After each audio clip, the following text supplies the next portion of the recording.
welcome to Mining Review Africa, and we are at Electra Mining 2024. And today I'm joined by Thomas Holtz of Multotec. Thomas, thank you for joining us. Now I'm just looking around at the expanse of your stand. Tell us why it's so important to have a strong presence at Electra Mining.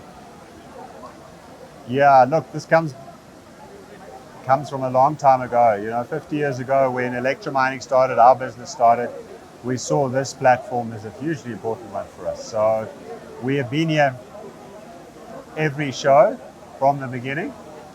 And in the beginning, the booth was as big as our coffee bar now. And it's steadily increased over the years.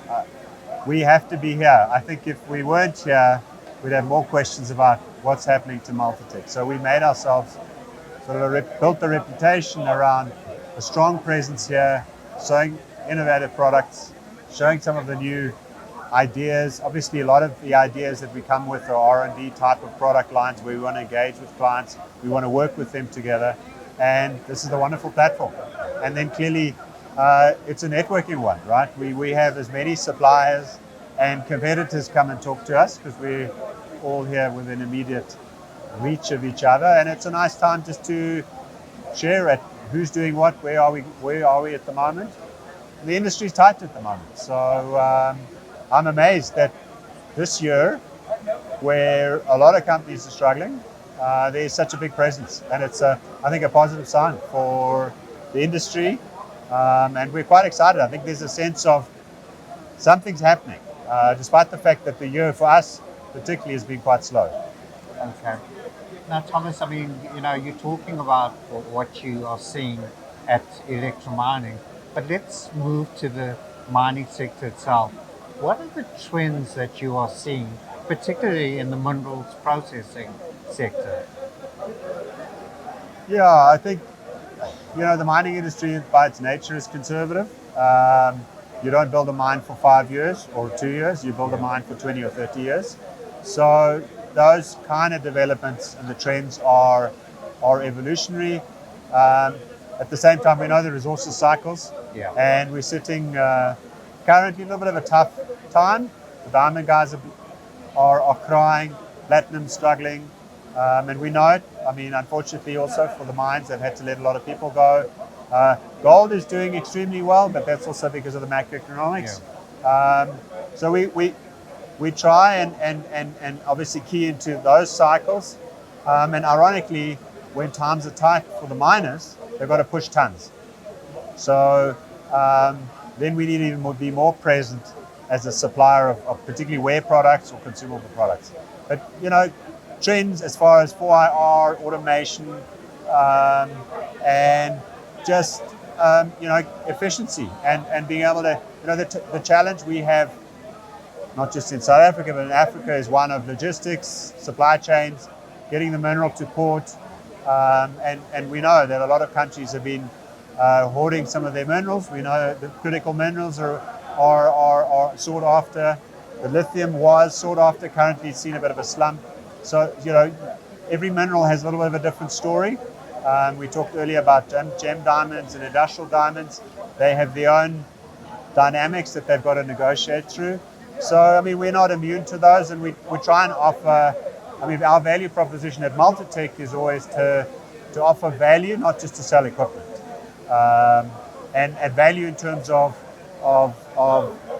producing their minerals more efficiently, hence reducing their cost of their cost per ton. That's a metric a miner can influence. They can't influence the diamond price, but they can influence the cost of producing the diamond. Right. Yeah. Now, Thomas, you mentioned technology, automation, etc. How did those trends impact the R&D work that Multotec does? Yeah, I think the other trend we did mention earlier, by the way, is sustainability, Absolutely. Right? So I'll talk a little bit about the stand in a minute, but we definitely are involved in sensor development, in giving information to our operators that allows them to run their equipment more efficiently and also to extend the life of a product. I think the operator's sort of mantra is it has to run and it has to run efficiently. If it fails unplanned, then it costs them a lot of money. They have downtime that costs a lot of money. So the technology can help with that. I think the automation side of things, yeah, you've got the sorters, you've got certain technologies that become available as the processing capability gets faster. And we're not involved in that game, but we're involved with peripheral equipment, and we've done our own sensor development. We've got, in fact, on the stand over there, a sensor that we're running on the mill to help optimize the comminution of the mill. We've done that on our screen panels, we've done it on cyclones. So again, the service proposition is around how do you optimize the mining, the mineral processing part of the plant. Okay. Yeah. Now, talk to me, Thomas, about, it is one thing supplying product, but talk to me about, one, the importance of maintenance, and two, the importance of aftermarket customer service. Key, I think, and particularly in Africa. I've just come back last week from Zambia. As you know, a lot of product that goes to Zambia comes from here, or if it comes internationally, it comes through Durban and is road hauled all the way up to the copper belt. Yeah. And I mean, huge lead times, lots of cost. And we're based in Chingola, in Zambia, for instance, and we've got somebody also based in Solwezi. We work with a partner in the DRC, so we're as close as we can to client. The service proposition is we always offer that with our equipment. We'll install our equipment, we'll ensure we've gone into vendor managed inventory systems where we ensure there's stock available in our own branch, or we can manage that off. We'll take a certain part of the store within the mine and we'll make sure that there's enough critical stock available. So that's just the minimum. But we also, with our product, we consult. So if a mill liner needs to be modified, if a screen panel needs to be changed, we're there to offer that kind of support, that product expertise to go with it.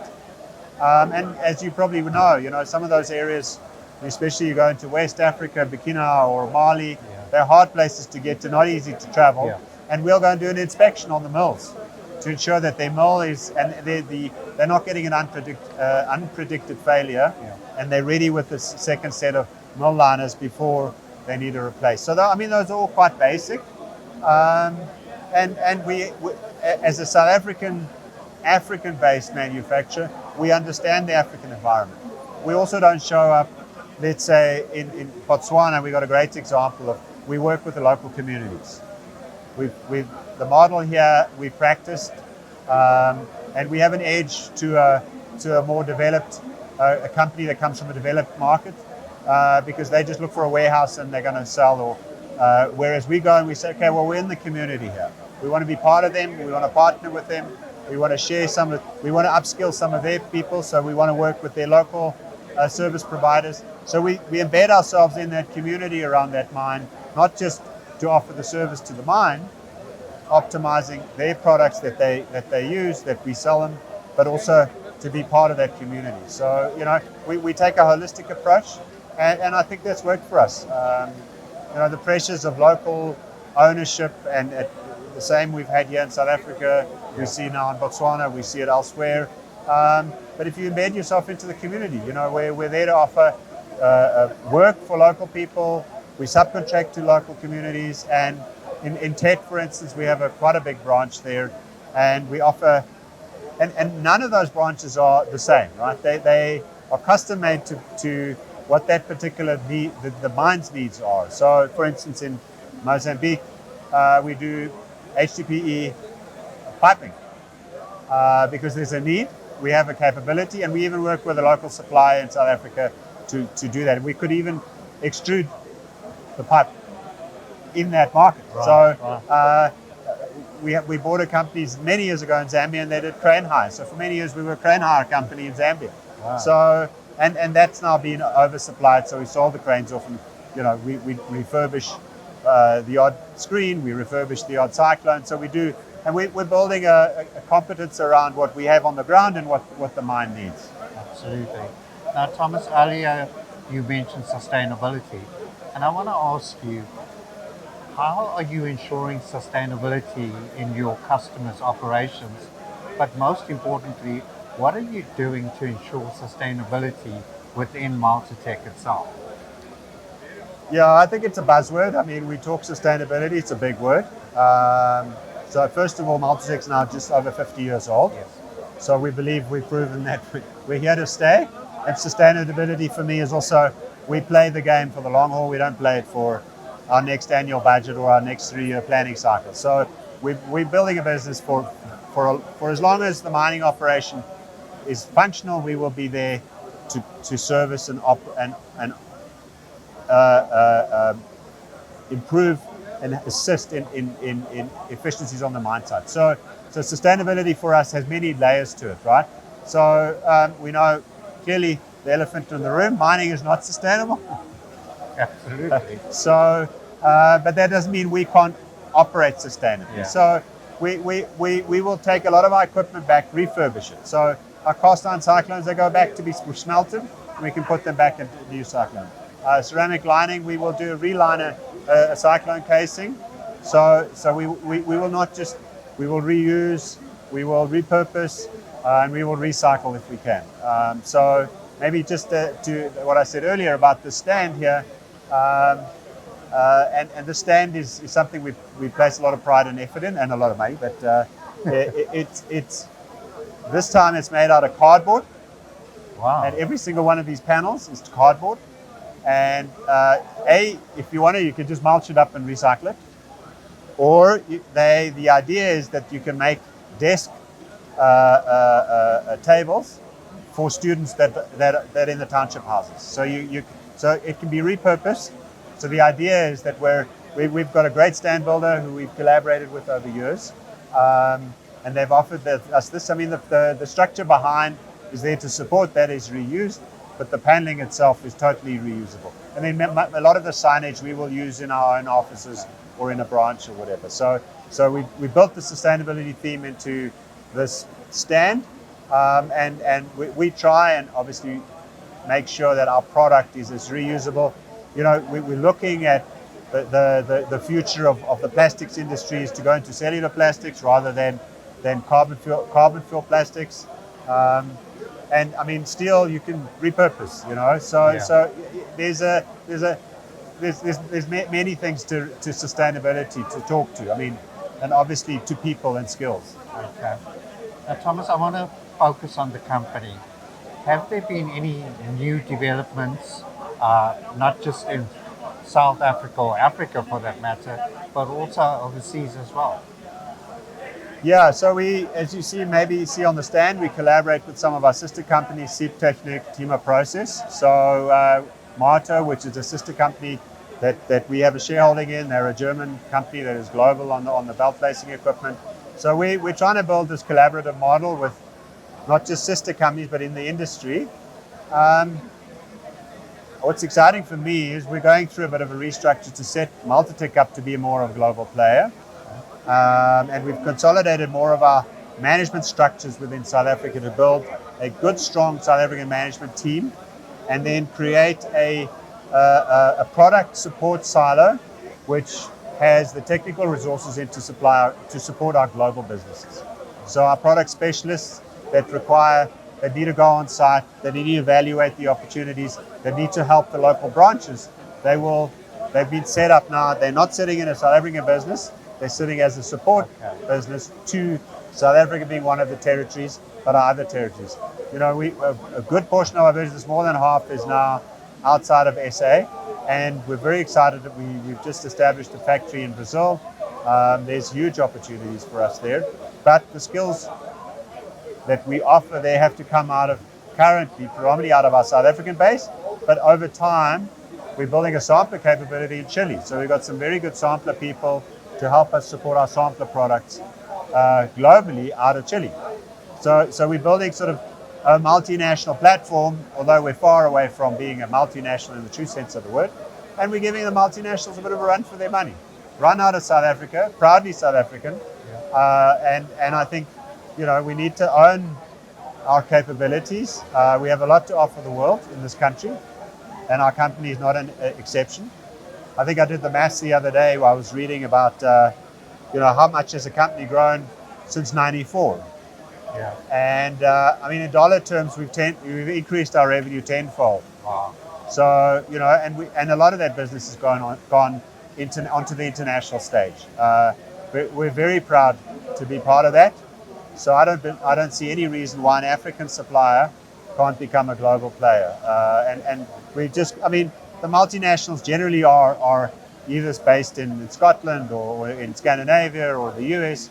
We're doing it out of little old South Africa, and we're holding our own against some of the big guys. So very proud of that.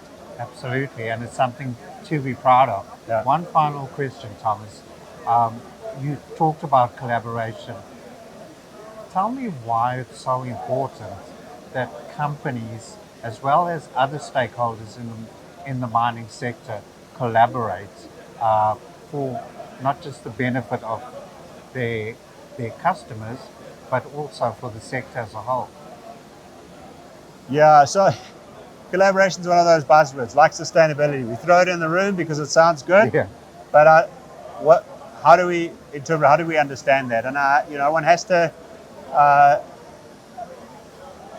take that to a proper definition. And collaboration to me works at so many different levels. So we talk about it within our company. We've even talk about it within our culture to say, how can we present to the world a company that's prepared to collaborate if we can't collaborate within ourselves? So our culture needs to be collaborative. right. And collaboration talks about a partnering mindset, right? And it is a little bit of a move away from a patriarchal power over mindset. So when we show up in collaboration, we show up in partnership. And in partnership, we show up with power, influential power rather than, the power over the Yes. dictatorial power, the old models that we know. And those models are breaking. So, and the same way in terms of working with industry partners or industry bodies, we're going to dictate to others what to do. The youngsters don't buy into that anymore, right? So I mean, you can see I've got a few grey hairs, so I've had to adapt to the way of showing up in a collaborative sense. We, as an industry, also support each other. We have a market here sitting north of us that is beckoning for our business, but they don't need us because the other guys are there. We need to be better than our multinational competitors. As South Africans showing up in their space, we've got to be respectful of their markets. Africa is not one country. It's a whole bunch of countries. And if you're in Zambia, culturally it's different. There's a different ecosystem.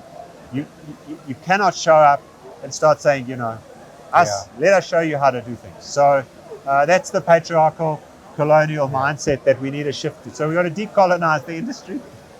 I know that's a triggering term, but we start with it within our own company.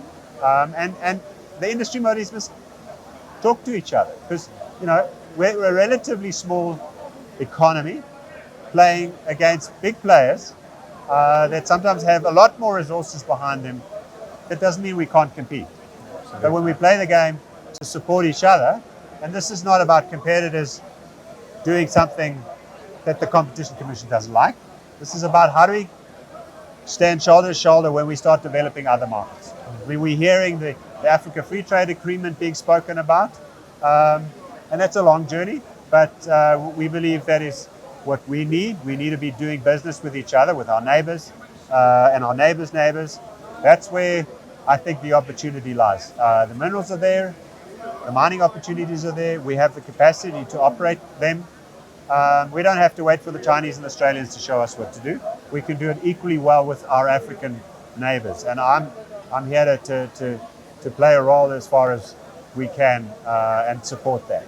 Okay. Well, great insights from you as always, Thomas. Thomas Holtz of Multotec. Thank you very much for joining us on Mining Review Africa today. Thanks, Gerard. Appreciate it.